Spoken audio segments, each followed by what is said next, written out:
Welcome back to another quick Ryobi drill tutorial where our Ryobi drill chuck is stuck open. So if your Ryobi drill chuck is stuck open like this, I'm going to show you how to get it unstuck.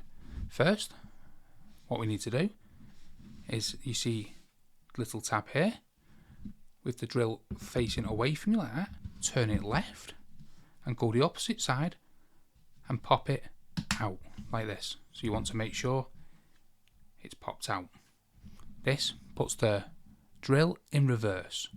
Then you want to make sure on the top here the speed setting is set to 1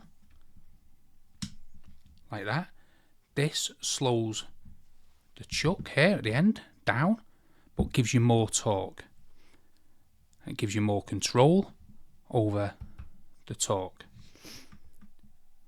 So once we have this button popped out, put it into reverse, set the setting speed to 1. We then want to hold onto the chuck. I recommend wearing some work gloves to protect your hands. So hold onto the chuck. Don't hold onto this collar here. This is the clutch. So don't want to hold onto this, just the end bit here, the chuck. So hold onto the chuck, then slowly press the trigger and keep a grip, tight grip here. And hopefully, like that, you may have heard that pop. It should release the chuck. So we hold it here like this to demonstrate it.